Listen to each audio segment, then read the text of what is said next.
Garden Basics with Farmer Fred is brought to you by Smart Pots, the original lightweight, long-lasting fabric plant container. It's made in the USA. Visit smartpots.com/Fred for more information and a special discount. That's smartpots.com/Fred.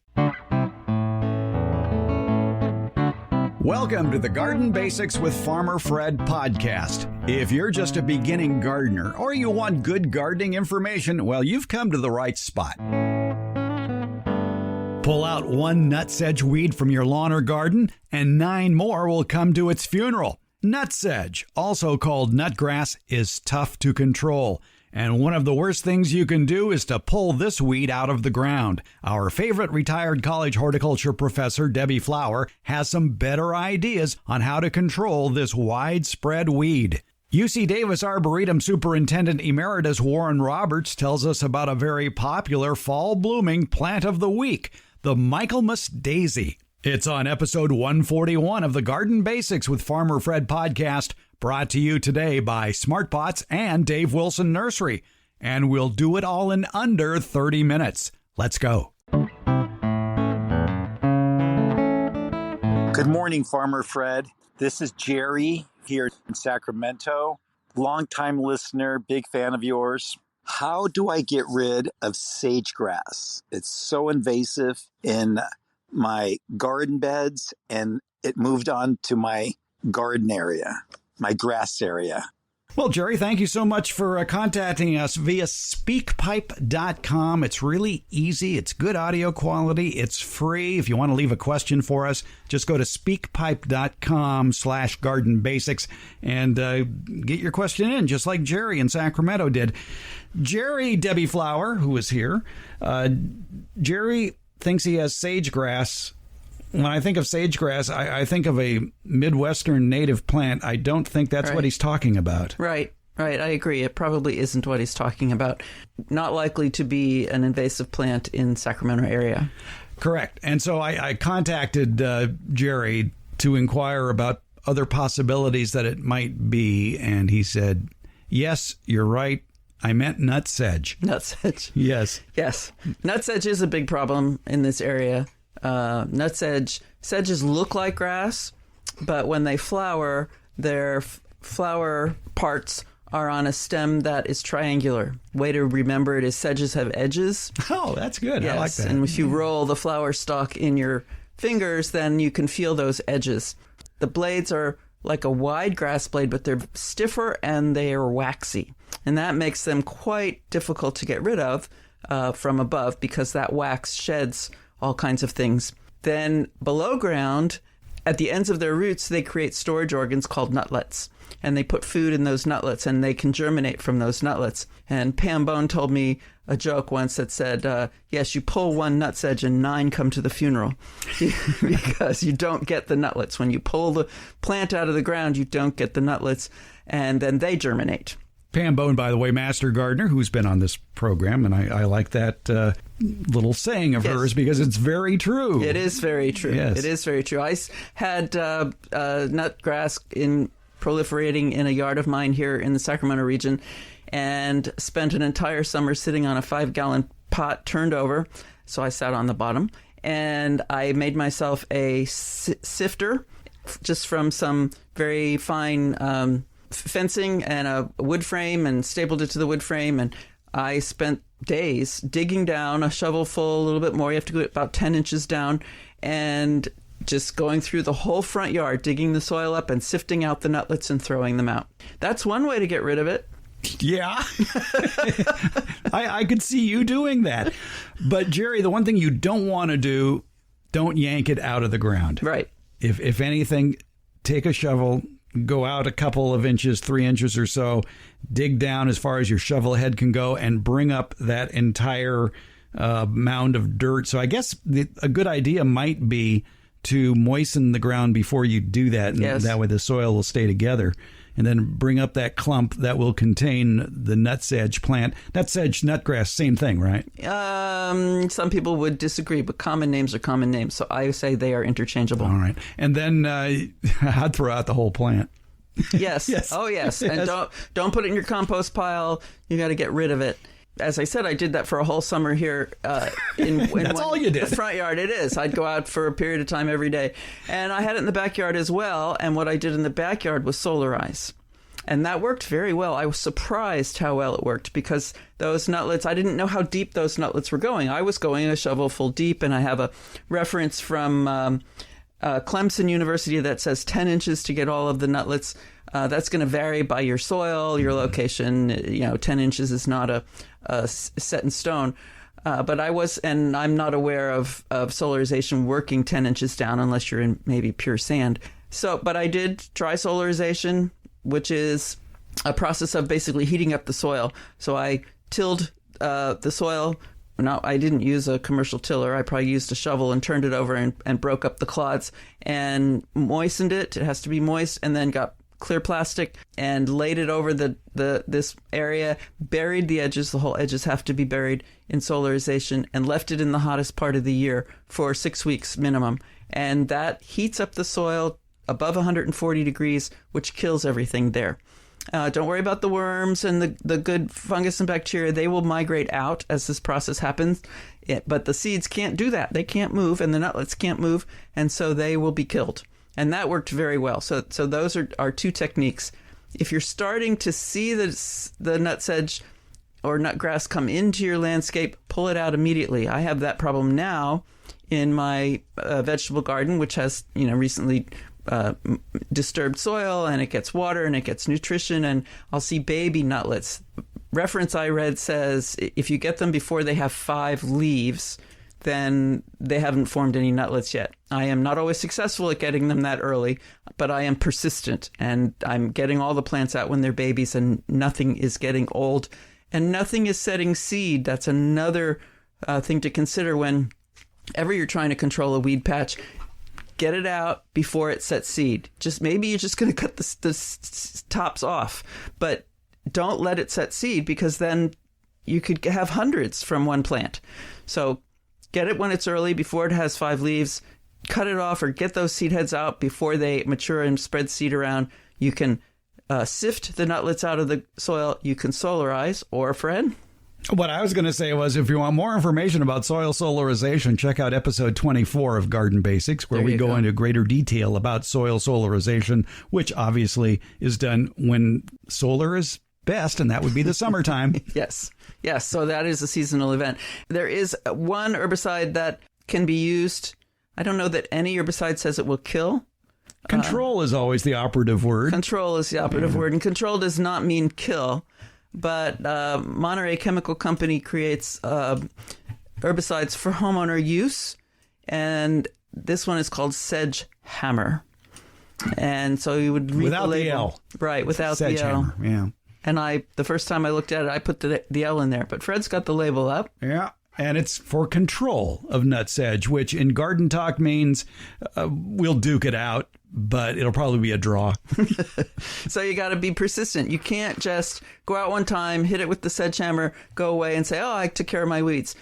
Some will die, some won't. Depends how many nutlets, because the nutlets aren't just a way to reproduce. They're also a source of food. So if you've killed the top and the top is unable to make food for the plant, then the food from the nutlets will be mobilized and brought into the plant and allow the plant potentially to regrow. So you have to be persistent. You have to go out again, maybe 2 weeks later, let's say, and check those spots. And I would spot spray. I always spot spray if I ever use an herbicide. I don't want it to go places I don't want it to be. But go out and check those plants and see if they're truly gone. Some interesting warnings about using sedge hammer, and it says this product may be used on established seeded, sodded, or sprigged turf grass. Allow the turf to develop a good root system and uniform stand before application. So you wouldn't want to do it if it's a fairly new lawn. Right. Treated areas may be overseeded with annual or perennial ryegrass or Bermuda grass 2 weeks after application. So that would imply that its residual effect is not much. Right. So there's not much left in the soil if those seeds can germinate. And I think this one is true in a lot of situations. Avoid application of sedge hammer when turf grass or nutsedge is under stress, since turf injury and poor nutsedge control may result. Yeah, putting on chemicals on a lawn that's already suffering from drought or whatever problem. It just adds to the stress. Right. When applying herbicides to a weed, you want as much of the weed present as possible, and you want that weed as healthy as possible. Then it will, because you have lots of the weed there, you have more surface area to absorb the herbicide. And because it's healthy, it has more ability to absorb the herbicide. It's a temptation to go out and weed as much of it out as you can and then come through with the herbicide. But then you're wasting chemical. And we don't want to do that. So you want to have the weed well watered, as big as possible, and then go out and zap it with the herbicide. As we are very fond of saying on this program, read and follow all label directions, because there's a lot of warnings when using a product like Sedgehammer, including don't spray over your desirable flowers and vegetables and ornamentals. Yes. Because it'll harm those. But there are a lot of weeds that are controlled by Sedgehammer. It isn't just yellow nutsedge and purple nutsedge. If you have problems with morning glory, purslane, ragweed, shepherd's purse. I see pokeweed there, and that's one that's my neighbor is not controlling, so it's showing up in my yard. It's not coming up in the turf, though. No. That would be weird. Boy, we could do a whole show on pokeweed. It's one that people ask about a lot because it has such colorful berries, and those berries are poisonous. Yes, the berries are poisonous, and to us, birds will eat them and poop them out, and that's how they end up in other people's yards. Apparently, if you grew up in the South, they're okay, because you may have grown up eating poke salad. That's the leaves, I believe. That's the leaves. Right. But they need to be processed several times before they become edible. I would just avoid the plant. I would. It's a gorgeous plant. It is very pretty. Yeah. It's got these reddish stems, and those panicles of the purple berries in late summer and fall are just gorgeous.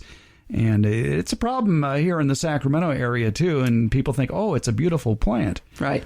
Pretty universal across the country. You know what else is a pretty plant? Castor bean. Yes, it is. Yeah, it's gorgeous. But it's poisonous. It's very poisonous, yes. Yeah. I always wanted a castor bean plant. I have a friend who has one on a container on his patio. Yeah? Okay. Mm-hmm. All right. But it's just... And it's gorgeous. Beautiful. Yeah, exactly. Beautiful, but deadly. Dun, dun, dun. He gave me seeds, and I labeled them Ricinus, which is very good. The genus. And then I thought, wow, I have to go through TSA. I wonder if they're going to think I'm going to poison people on the plane with my Ricinus. Yeah. Ricin is a poison, and that's where it comes from. Yeah. Did you make it? Yes, nobody checked my seeds. Okay. Oh, look, the phone's ringing. It's California Department of Food and Ag want to talk to you. So anyway, read and follow all label directions, and when controlling any sort of weed. And I think what you did is probably the most effective, and that's to dig it out. Dig it out, right. Dig it out. And definitely, like you said, get to it before it flowers. Yes, people who don't know what it is think it's pretty, or some do. Yeah, it looks kind of like a green umbrella or a palm tree, if you will. That's, little 6 inches, 8 inches tall, with this flower head in the middle. That's sort of a yellowish flower head. But nutsedge is very noticeable in a turf situation because it's usually a different shade of green than your lawn. And shinier. Yeah. And it's that shiny part that makes it impermeable to a lot of other herbicides. Right. Something has to break through that waxy coating. Yeah. Jerry, get a shovel. Big shovel. Or hire somebody. Some kid who's detail-oriented and willing to sit in your yard ad nauseum. Or start a horticultural college in your backyard, charge tuition, and have them come over and dig it out and identify it. Yes. All right. All right. Jerry, thanks for the question about nutsedge. Good luck to all of us with that one. Thank you, Debbie. You're welcome, Fred.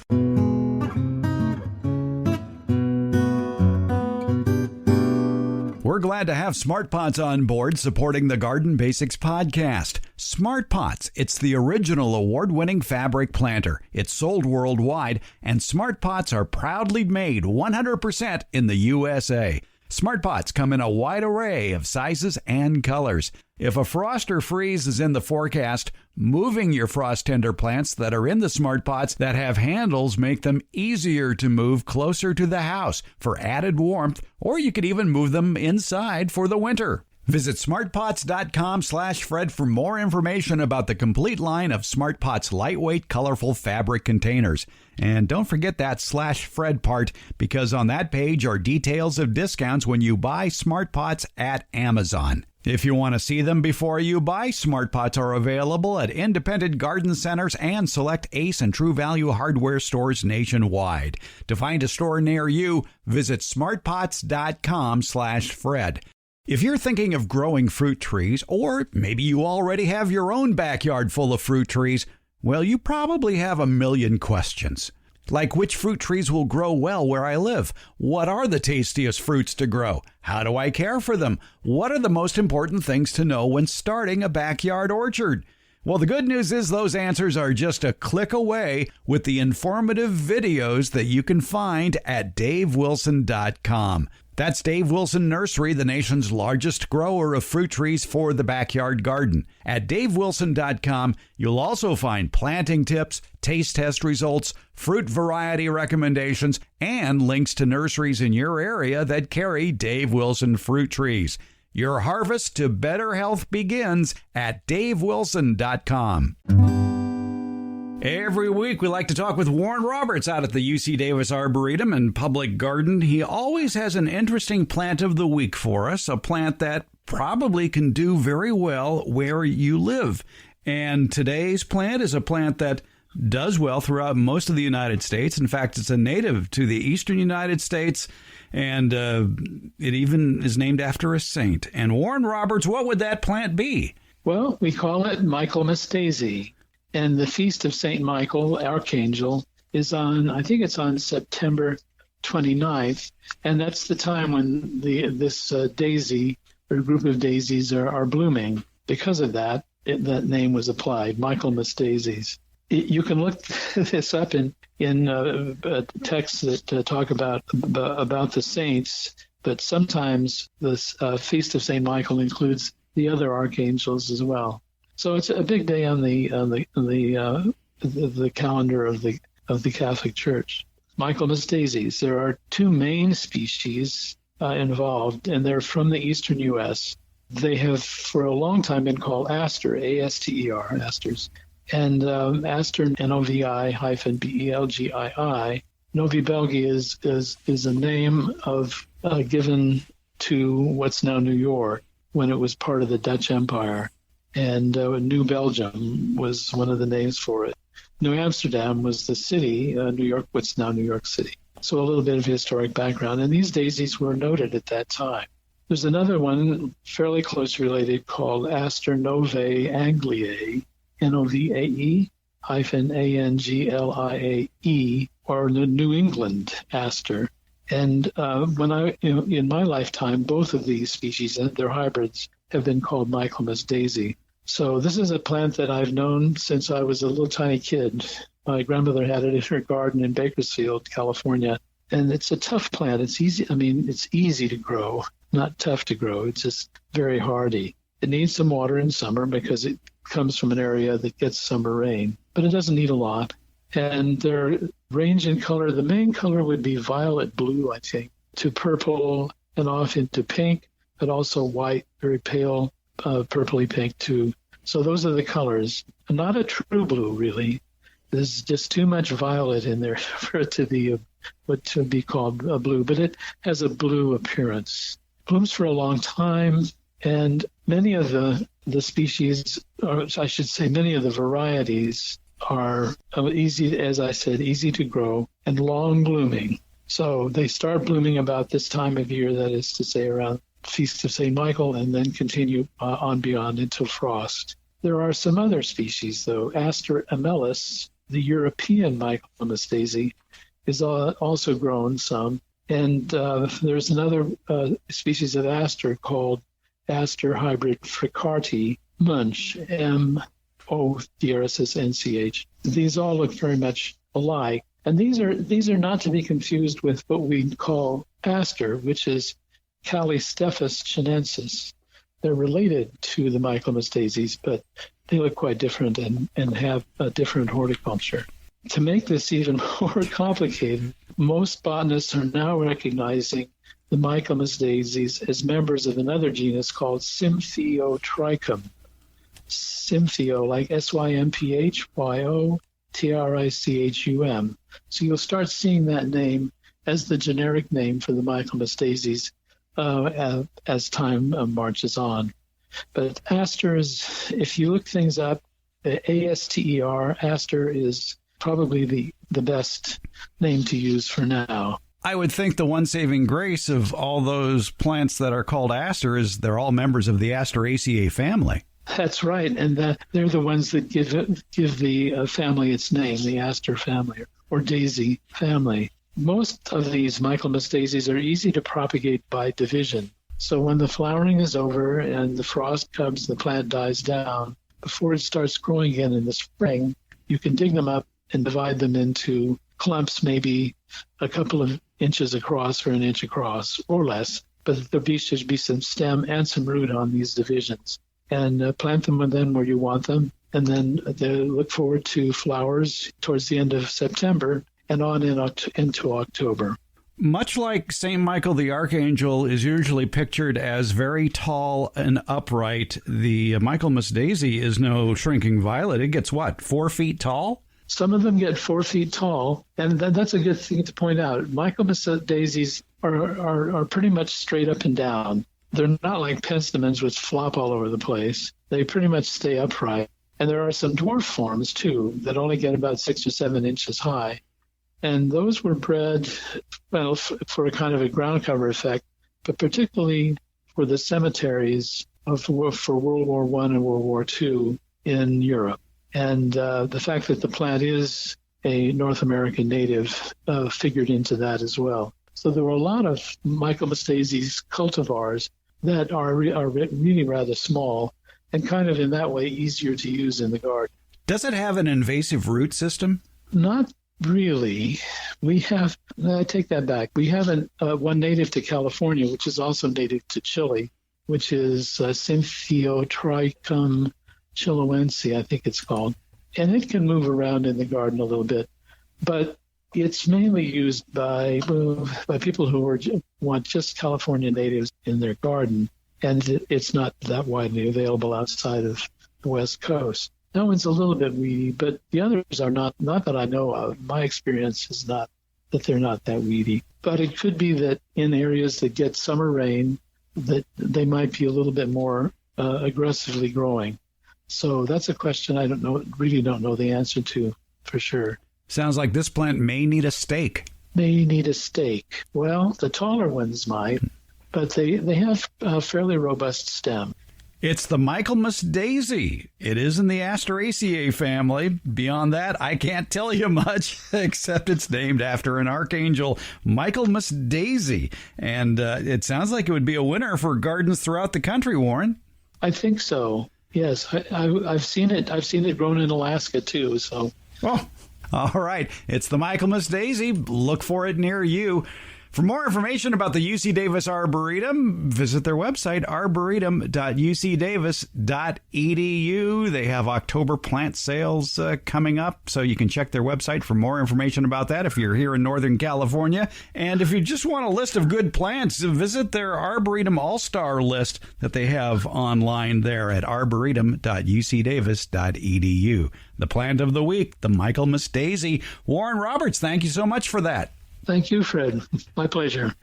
Because there are so many demands on your time these days, well, I like to keep the Garden Basics podcast to under 30 minutes. But still, there's a lot more to tackle on all the garden subjects we bring up on the podcast. So for that and a lot more, we're starting up the Garden Basics with Farmer Fred newsletter. It'll be on Substack. It'll go into more details about what you just heard on the latest podcast. So, yes, it will be a good supplement for the Garden Basics podcast, but there'll be a lot more garden-related material and, probably pictures of my dogs and cats as well. It's the Garden Basics with Farmer Fred newsletter. It's on Substack. And best of all, it's free. There's a link in today's show notes, or just go to Substack.com and do a search for the Garden Basics with Farmer Fred. That's Substack.com. The Garden Basics with Farmer Fred newsletter. Did I tell you it's free? It's free.